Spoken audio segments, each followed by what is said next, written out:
Melinda is on a business trip for the next 2 nights, and so I thought it would be a perfect opportunity to do another Unplugged video since you guys seem to enjoy that format from a few months ago. We are in the middle of all kinds of DragonCon presentation prep, which takes weeks and weeks and weeks. If you've never been to DragonCon and you're attending this year for the first time, we'd really love to meet you. And if you're coming back and you've been to our panels in the past, thank you so much. We hope to see you again this year. We are actually doing 3 panels this year. We're not doing 2, we're doing 3. 3 full RetroBlasting style presentations. In the past years, people seem to have had a lot of fun at our panels. And Ninja 3, The Domination, also starring Lucinda Dickey, who you might know from Breakin', and Breakin' 2, Electric Boogaloo. But that's neither here nor there. I see Crane Brain, and then...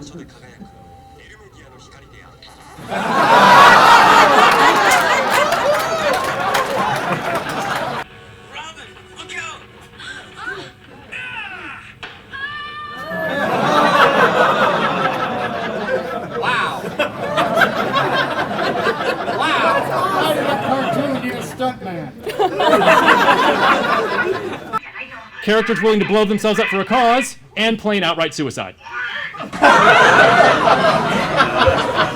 And we're really hoping that that's the case again this year. We're putting all of our effort into it, which is why our videos have been a little sporadic over the last few weeks. But this is always the way it is at DragonCon, so as soon as DragonCon is over, the video production will ramp back up, and we'll be giving you all kinds of updates on that in a second.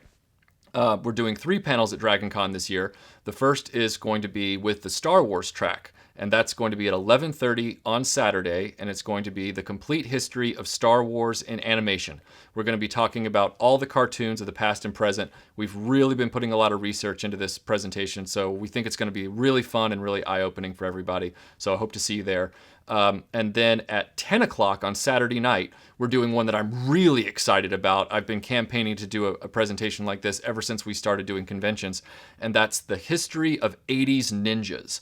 We're going to be talking about the 80s ninja craze and where it started and how it unfolded and how it developed in toys and television and cartoons and video games and movies. We're just going to run the gamut talking about 80s ninjas for an hour. So that's Saturday at 10 o'clock.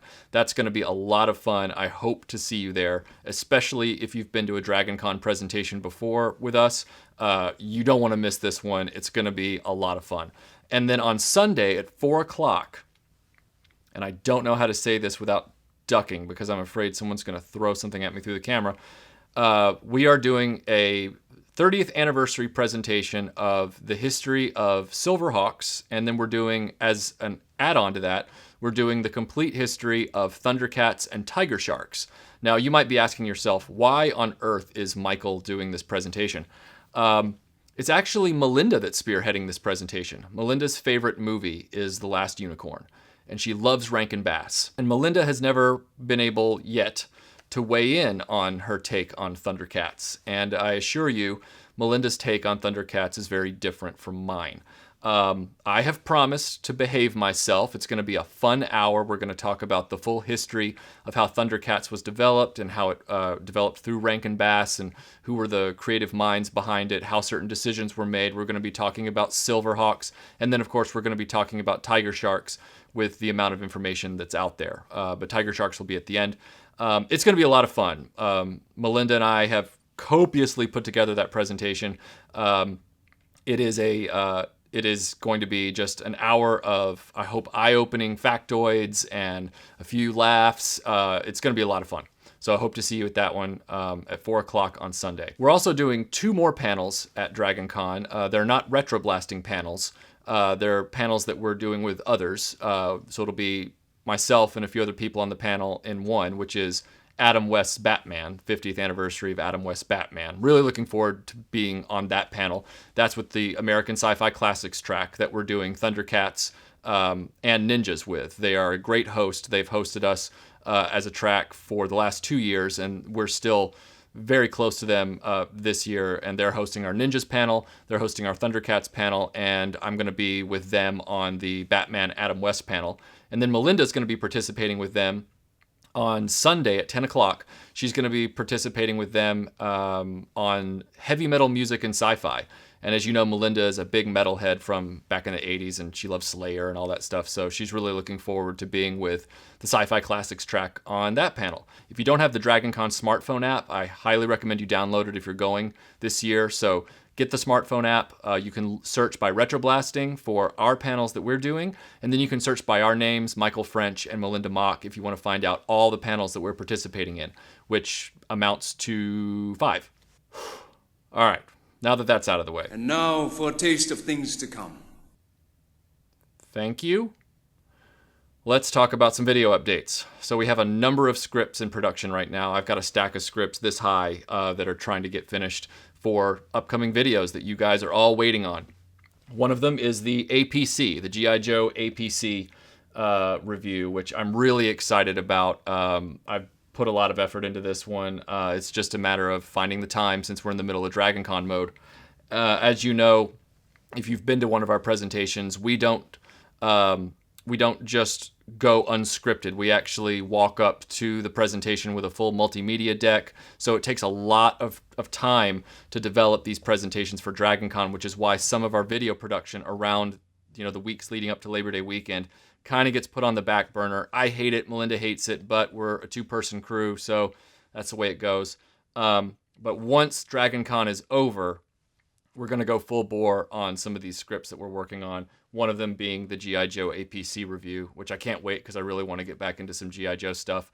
And then we're going to do a few restorations, which I know you guys like. One of them is one that's long overdue. This is Tom Burgess from IGrewUpStarWars.com. This is his last surviving childhood Star Wars figure. And as you can see, he is not doing well. He's missing limbs, and he's got half a limb left. And I think I figured out how I'm going to fix him, so I really can't wait to dig into this one, but this one's going to be a lot of fun. And then there's another one that's going to be in tandem with this restoration. William Kilford, who donated the Palatoy Death Star to us, I don't know if you can see this, he sent us his original vintage Meccano R2-D2 figure. It was on a Meccano card back, but it looks like a Kenner R2-D2. And it's in a bad way, much like our R5-D4 patient was a few years ago. So we're going to try and fix that for William.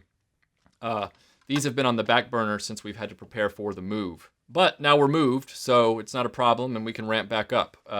We're also going to be giving you some updates soon on the development of the RetroBlasting studio, because right now I'm still in a makeshift space, which presents its own challenges. And then finally, one of the big updates that we're working on as a video is the Thunder Tank. This is my brother's childhood Thunder Tank. As you can see, it looks pretty good at a glance, but it's actually missing a tread on the other side. So we need to fix that. We need to fix the tread on it. Again, you might be saying to yourself, why is Michael bothering to fix Thundercats toy? Well, the truth of the matter is, it's an 80s toy. And it's a toy that was in my household growing up, and it's survived all these years just fine, and it deserves attention like any other toy. So we're going to fix the Thunder Tank at some point here in the next few weeks for you as well. Next up, I wanted to answer a question that's been asked of me quite a few times, and that's about modern toys. Will we ever start reviewing modern toys? And I don't think they're referring to toys of the 90s and beyond. I think they're referring to toys that are being manufactured right now, day and date. Will we ever get into that? We've done a little bit of that. It really depends on what it is. We really don't have time to do that. First of all, we're flattered that so many people ask us to do reviews of modern toys. They ask us to do reviews of Legos and Sideshow and all kinds of things. However, there is a reason that most toy channels really concentrate on one or the other, and it has to do with resources. You can't put a limited wallet into both sides of vintage and modern toy collecting and be a completist and come out, on top when it comes to your video content. It's going to feel fragmented.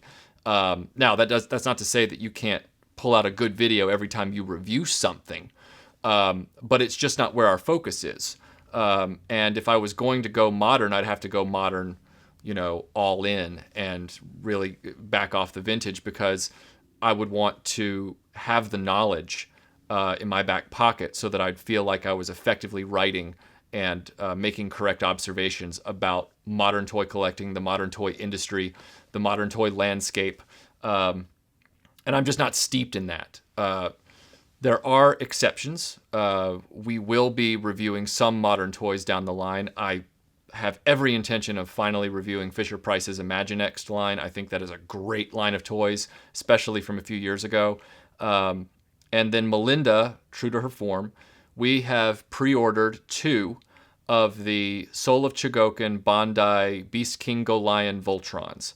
And as you know, we never miss reviewing a major Voltron release. So Melinda will be reviewing the newest Voltron when it comes out around December or January. So you can look out for that. And at some point, I will be talking about Masterpiece Transformers. I really want to do a video about the G1 Transformers as compared to the Chug Transformers, the Classics Universe Generations Hinky. I believe that's where the acronym comes from. Classics Hinky Universe Generations Transformers versus the Masterpiece. And I have a few examples of those as well. So I'll be talking about that. And then maybe if you guys twist my arm, I'll bring some of my 25th anniversary Joes back from the office at work where I keep them, and maybe I'll talk about those. But we really want to keep focused on vintage because that's where we've put all of our chips. And I think that's where all of our memories are. And speaking of Joes, I really want to give a shout out to our supporter, Andrew Baker. Andrew contacted me a few weeks ago out of the blue, and we were in the middle of doing DragonCon presentations. I think I was in the midst of trying to figure out how many ninja movies there'd been in the 80s. And he contacted me saying, hey, I found something, and I think you need to come check it out. And I was like, whoa. And he sent me a photograph. And then I said, whoa. And I went up to North Carolina, and I came back with something that a lot of you have asked about since RetroBlasting began, something that I've made some public statements about in the past and in some of our Q&As and in presentations, most notably at Emerald City Comic Con.